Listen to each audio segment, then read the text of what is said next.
it. This is the Good Neighbor Podcast, the place where local businesses and neighbors come together. Here's your host, Sean Preston. Welcome, everybody, to another episode of the Good Neighbor Podcast. Today, we have a lovely neighbor on with us, and that is Kayla Burbidge of Fortify Network Solutions. What's going on, hon? Thank you so much for having me, Sean. I'm really excited to be here. Love what you guys are doing on Good Neighbor. Thank you very much. Super happy to not only get another business owner on the show, but a fan nonetheless.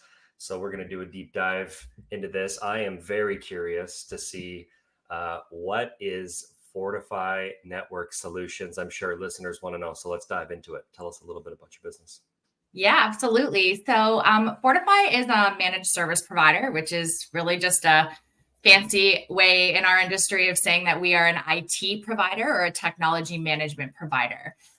We are managing the technology and cybersecurity platforms and services for small to medium-sized business clients. So think about like a small business office. They're going to have computers in their office, maybe servers. They're using maybe cloud solutions like Microsoft 365, their hosted email, things like that. Fortify is managing all of that IT support, but most importantly, the cybersecurity around how to keep those businesses safe. Yeah, that was my next question was there's a lot of data that's there that needs to be protected. And, most of that stuff doesn't go into file folders like it did back in the day. So there must be some sort of robust kind of way to be able to protect all that stuff. Yeah, absolutely. I think that it's really easy as business owners to go about your everyday life and deal with your processes, your workflows, your clients, your staff. But at the end of the day, your technology is really powering your business behind the scenes. And there's a lot that goes into that. There's a lot that goes into protecting that to make sure that you are not only up and running, but then also secure so that in the event that a threat happens, a hacker comes into your business, things like that, how quickly can you recover and get back online to get back to serving your clients? Well, we were just talking about this right before we decided to start the show. I had internet issues, which I never have, but there was an outage in my area and I couldn't do a whole lot for work. A couple phone calls, that's it. And then I was mentioning we couldn't watch Netflix or nothing. So we have got an old DVD player and we watched an old show an old movie on the DVD player that night.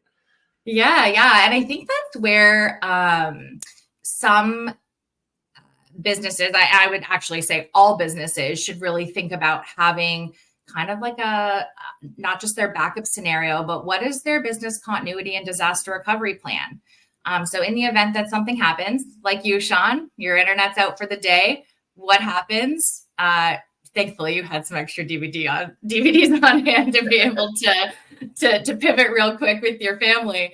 But in a business, how do you pivot really quickly? And how do you make sure that you have a plan in place so that your business is still running even when there's an outage? So I'll give you an example, a real life example that just happened. You may have heard in the news that a software provider for car dealerships has had several hacks over the last few weeks. Yeah. And that's left a lot of car dealerships really reverting back to paper transactions. How do you do credit card transactions when all of your systems are down and you can't access anything? So kind of keeping those things in the back of your mind to make sure that your business has a plan to be able to keep running and so that you stay in business during an outage like that. So funny that you said that. I was going to reference that because I did 9 years in the automotive marketing world. And so I know a lot of the dealers, especially here locally. And one of my close friends works at one of them. And we were just talking the other day about that. That just literally stopped the entire, like everything goes through that piece of software. So as he put it, they were doing napkin deals and Exactly. And I think that prompts some really great questions about how businesses need to be tackling. So yes, we are the IT provider. We're the tech nerds behind the scenes that you call when you have an issue. But also when you are relying upon cloud vendors and software vendors, making sure that you're vetting them properly and asking the right questions and making sure that you are kind of putting them through the ringer to make sure that they're going to meet your business needs if and when there is an outage. And that's actually a really big misconception that people mention. I may be jumping ahead here, Sean, with one of your questions, but That's okay. one of the biggest misconceptions, I think, is that it's never going to happen to me. My business is too small, and this car dealership software is a prime example that it's not a matter of if it's going to happen; it's a matter of when. And so, how are you going to make sure that your business is set up for success and making sure that you can get back online as quickly as possible, and also manage any further damage, whether it's legal, reputational. The reputation piece is huge for making sure that your clients still trust you after an outage like that. Even though it might not be the car dealership's fault that the software vendor had an outage, the clients and customers of that car dealership are maybe going to look at them a little bit differently. You're talking my language, because that goes hand in hand with branding. If you have good brand and good brand equity, your business, if it goes through something like that, it's going to be a little bit easier to recover from that than if you don't do anything. It's hard for people to give second chances, but if they already like you and had trust beforehand, they're probably going to give you one. 100%. Yeah. And I would say in our industry, that trust is not just something that comes easy for people to trust their IT provider. We're dealing with a lot of confidential information, a lot of sensitive situations sometimes.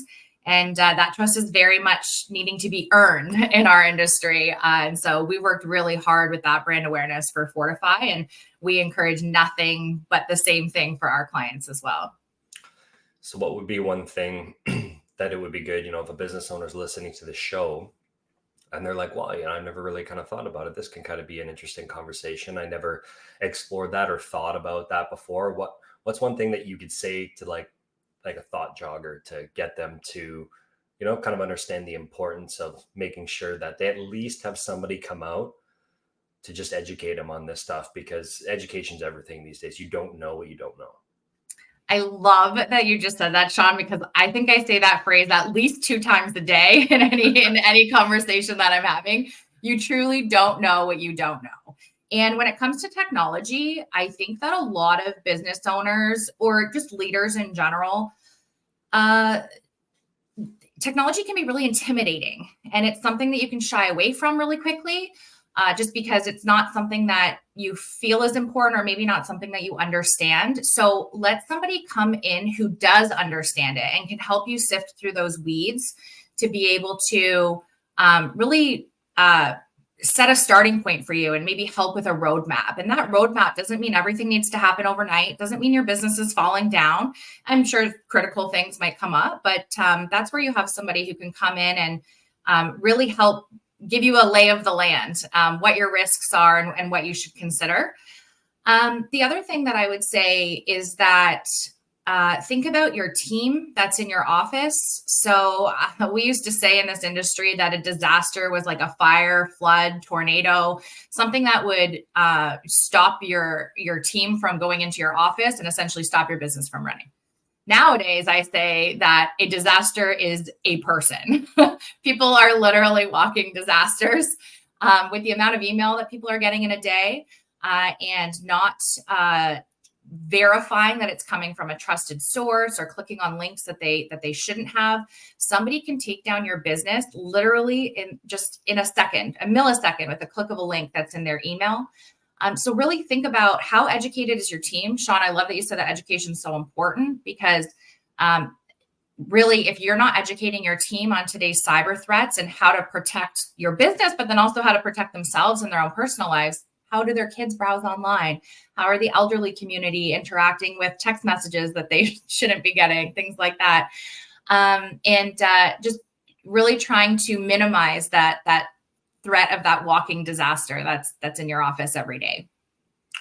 Yeah, I mean, we have and asked the same questions. I'm going to ask the next question in a second, and the answers are, for the most part, very similar for why a small business goes into business.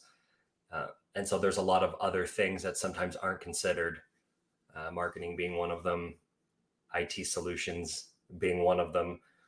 But once you get educated on it, because you're not thinking about it at the start, you're focused on the product, the service, you're focused on the demographic, the client. Is this viable? Am I having a brick and mortar? Am I hiring staff?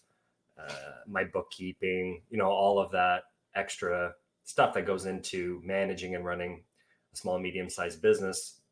But cybersecurity, making sure that your information stays confidential. It's a super important component to running a business. And I feel like personally, I understand it because I'm a kind of a bit of a nerd. But Me too. but it's definitely something that should be a little bit more kind of common or widespread, and it's just not there yet. So super happy to help you spread that message. I'm a firm believer in it. So Thank you. okay, this question's fun. Get a little bit of a backstory on yourself. Everybody's got a bit of a journey on how they get into doing what they're doing. I just had somebody on the other day started doing what they're doing when they were 14. They're still doing it. Wow. And then other people, it's, pond hopping from one thing to the next until you really kind of find your true calling card or your passion, and then diving into that. So what's been your journey like leading up to doing what you're doing today? Yeah. So I did not go to school for this. I actually went to university for social work. And I had been through so many psychology and sociology, and I was specifically in the field of child welfare. And anybody that knows me will probably tell you that I have a really big heart and I'm really empathetic. And so when I was going through school, I figured that I would be that 40-year-old person who would just be bringing all the kids home and I'd have a really quick burnout rate. So when I was in university, I got recruited to work for Apple. Apple had only had one retail store in Canada at the time. And I was brought on for their downtown Eaton Center location and help with that new store opening, and worked there for about almost 5 years, and kind of worked my way through a bunch of different positions. And not only did I love what Apple does around client experience, but I also realized that maybe I am a nerd at heart. Maybe I do really like technology. Maybe this is something that I can see myself doing a little bit more so than the social work field. So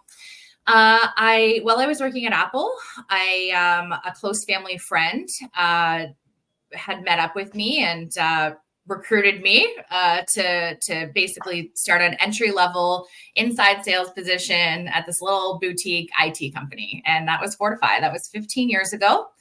And worked just developing this little inside sales role and in an environment that I didn't know very much about because I had come from the Apple world, and Fortify is a very Microsoft world.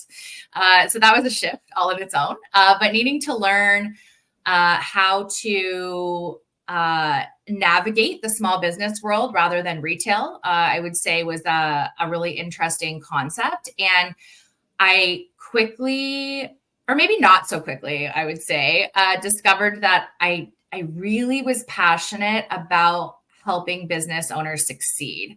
And the reason why I say maybe not so quickly is because while I was inside sales, my boss had offered for me to go out and sell and present in front of people. And I never thought that it was something that I'd be able to do. I very much was comfortable behind my computer, behind the phone, not presenting. And our business owner went away. Our president was away on a cruise, had no access to self-service or anything.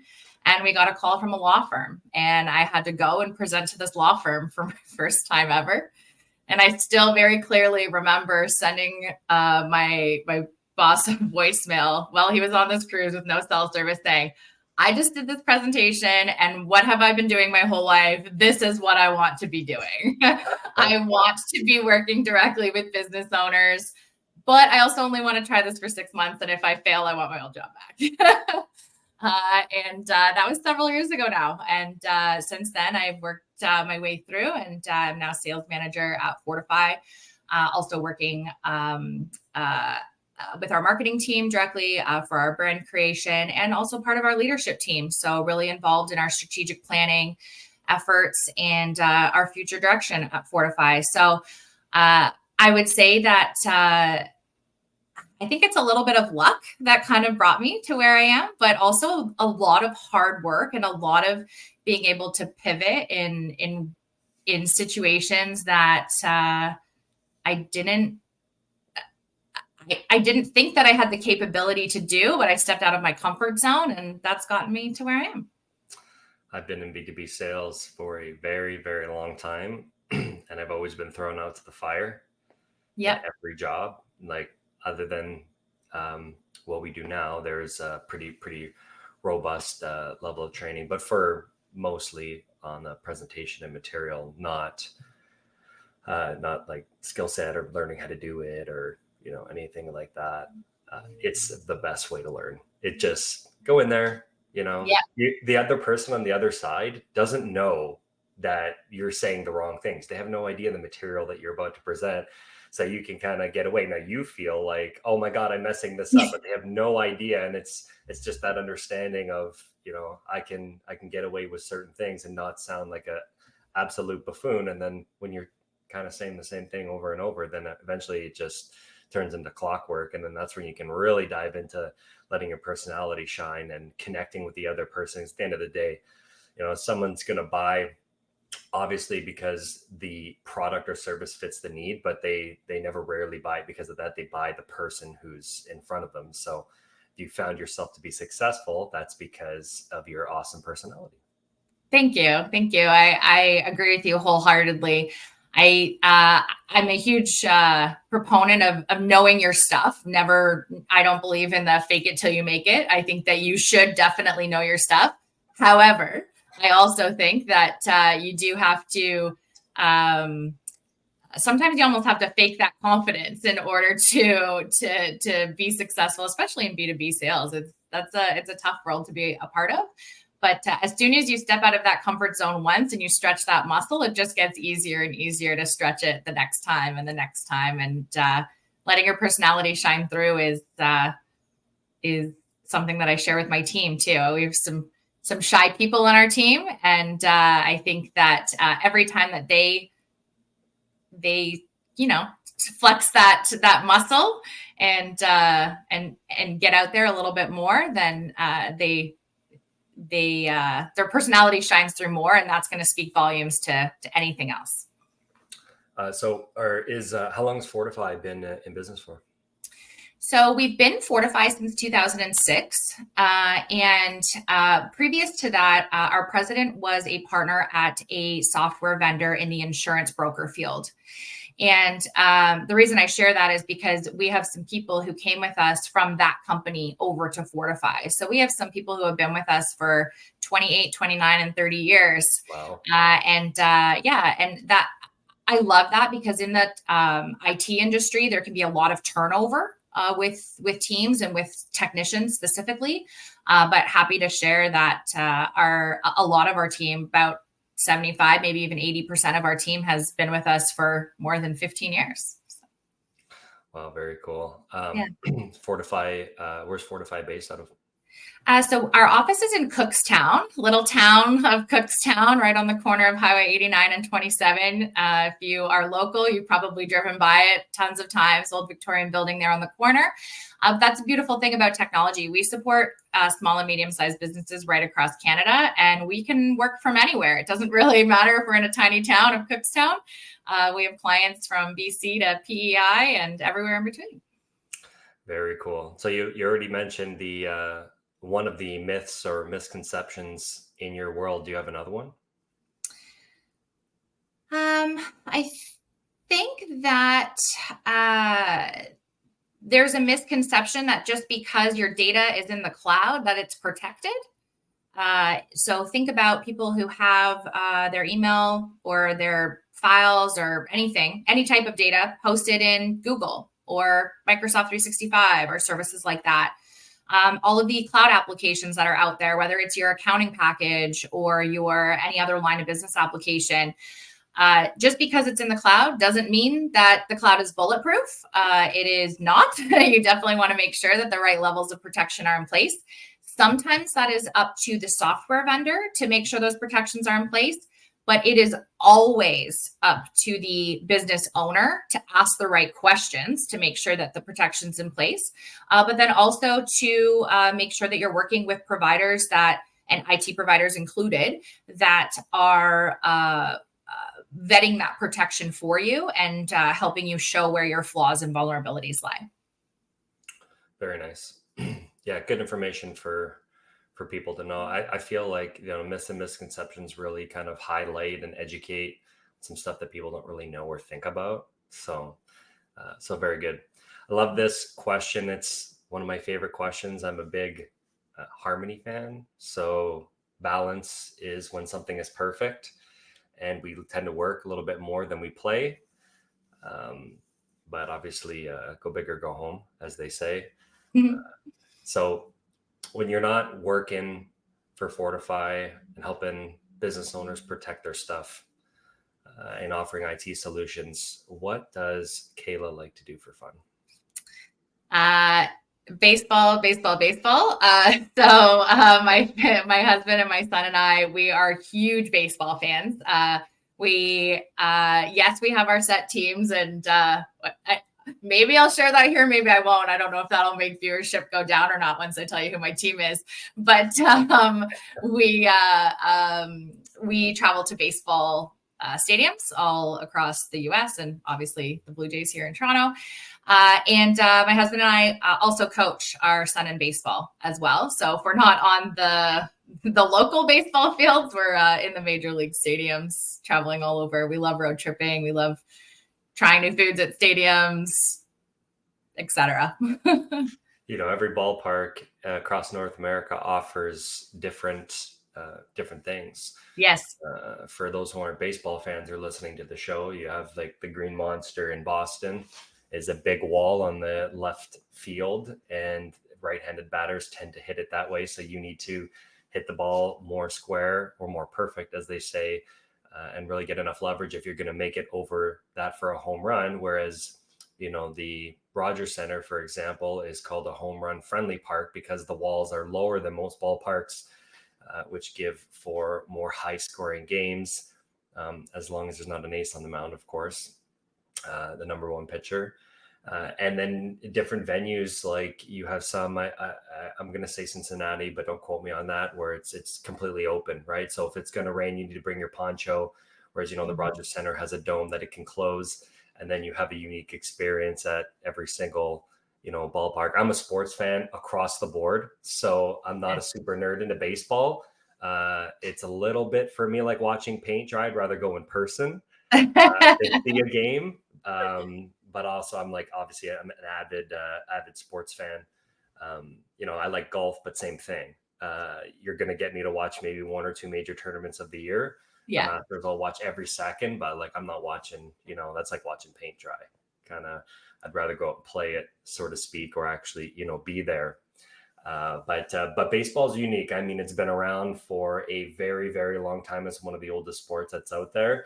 And once you become a little bit more of a nerd and understand all of the statistics and actually how hard it is to play the game, I think that's where the appreciation for that sport really comes in. It looks like it's easy, but it's really not. There's so much technicality, even when you just start talking about how a pitcher actually throws the ball and the delivery, the different types of pitches, what that does, guessing on, a cat and mouse game between the pitcher and the batter. It's pretty fascinating stuff.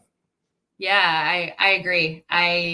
There's so many different facets, and as I've kind of dove more into the business world, I also love reading about different strategies that different teams have and how different coaches approach it, like NFL coaches specifically, and how they do team building and just how they execute their vision. And there's so much similarities between running a business and coaching a team. And I can get really inspired reading those stories and seeing, I don't know. I also love the underdog story. I love seeing somebody come up that nobody's rooting for, and then now they're in the finals or World Series or a Super Bowl or whatever it might be. And I think those are really cool stories to follow, just like how entrepreneurs are building their businesses from scratch. Where, like, how did you get into becoming a baseball fan? So my mom always played baseball when I was a kid. I pretty much grew up, I feel like, at a baseball diamond. Okay. And my mom, both my parents were always watching the Blue Jays. And yeah, I don't know. I guess I just always grew up around the sport. My brother played competitively as well. And then when I met my husband, he was also a baseball fan. One of our first dates was at the Ball Diamond, so that was a good indication that we were a good fit. And so much so that we actually got married in Boston. We took 63 of our favorite people and had a big party at Fenway Park the night before our wedding. It was Blue Jays versus Red Sox. And our family was very happy to cheer on the Jays down in Boston. And baseball has just always been a big part of my life, and then now a big part of my family's life.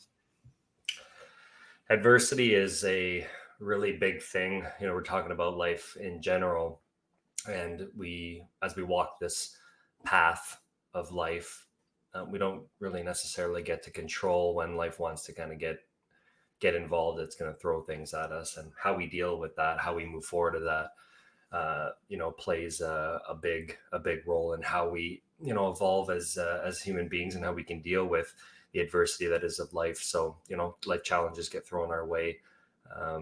We get hardship or go through hardships.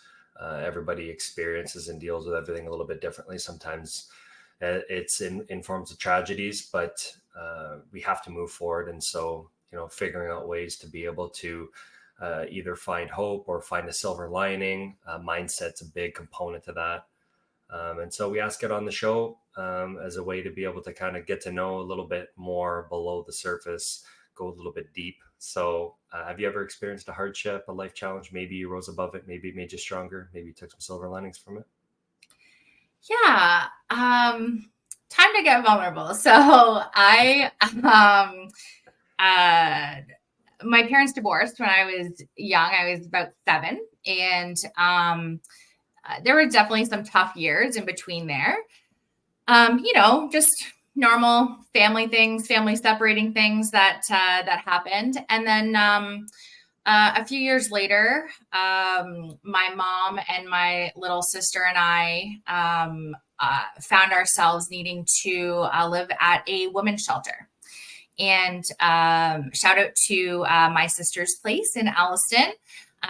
They took us in with loving open arms and really supported my mom through a really difficult time in her life, and therefore also supported my younger sister and I through our lives. My sister's 10 years younger than I am, so she was at a much different age during this experience than I was, and I was about 13, the same age that my son is now.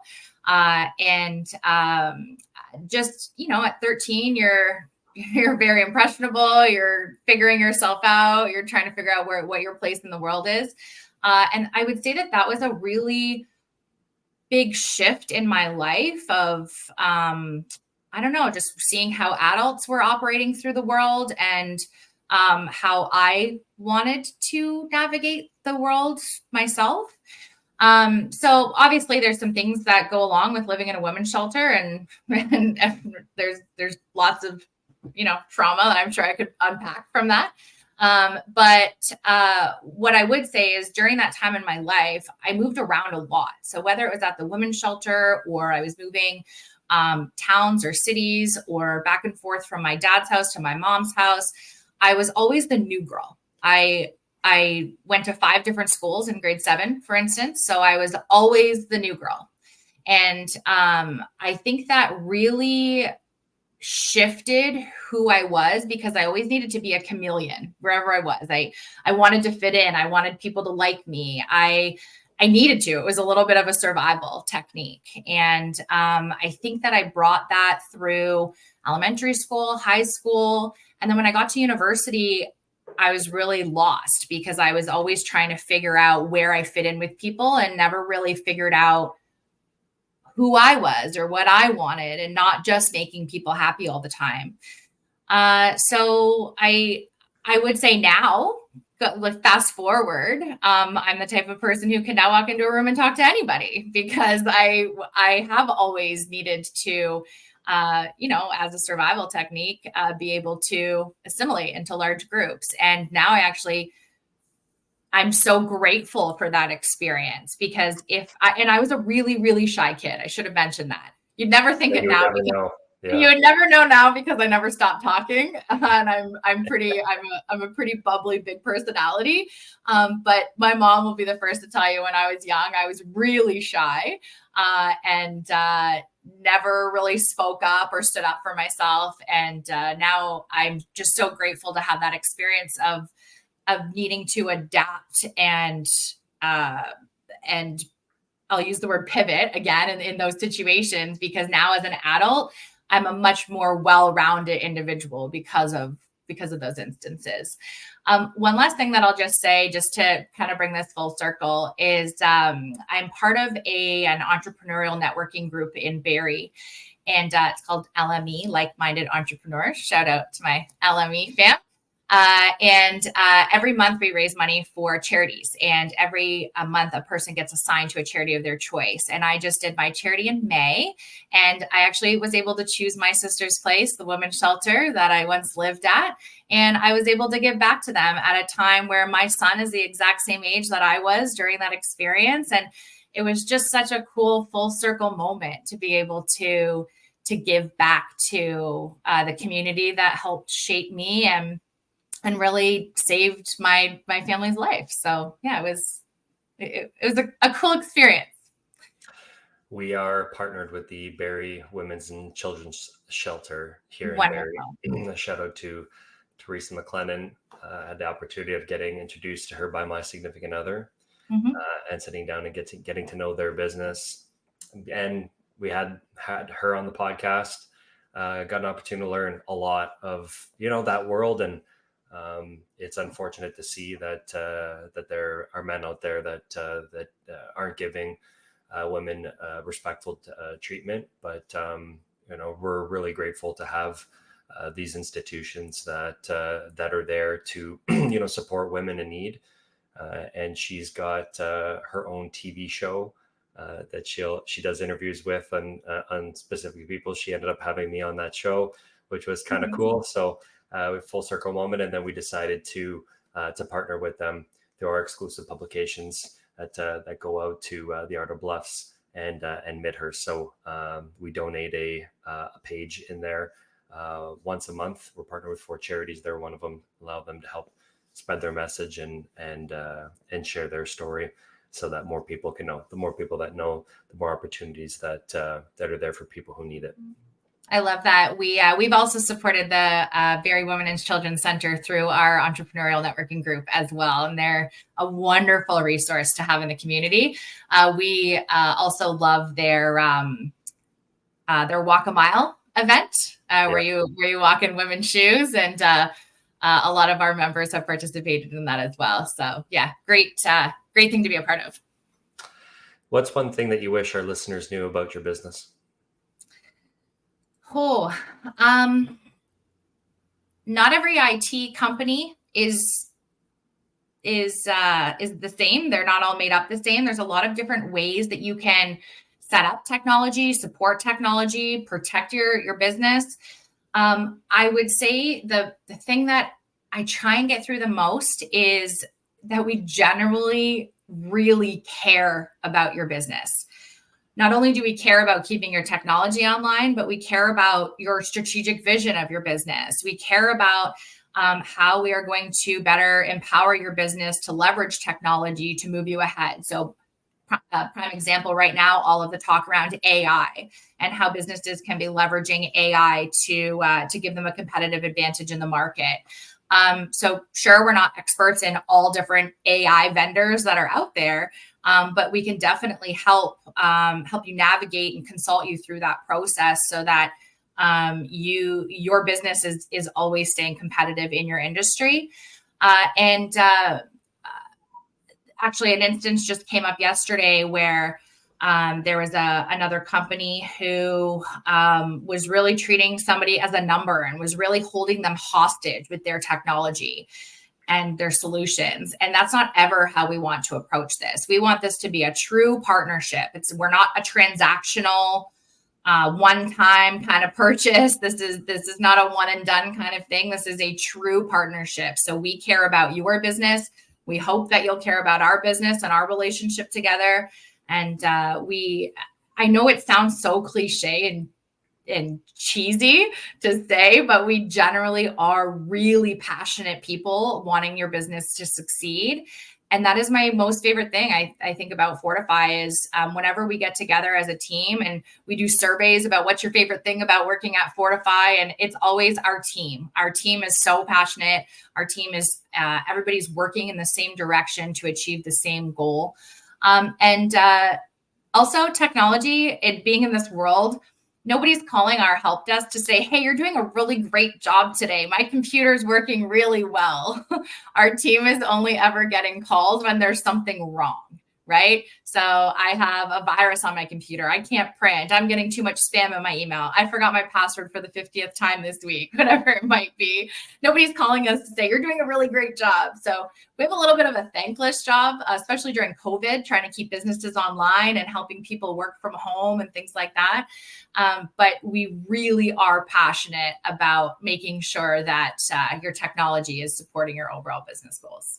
I think you saw my eyebrows raised there for a bit while you were talking. I'm like, you literally sound like me. I say that shit every day to people. This isn't transactional. This is a true partnership. I'm really passionate about your business. Like, yeah. If nobody knew, I could have been paying you under the table to say that. That was exactly what I say every day. Wow, lots of similarities there.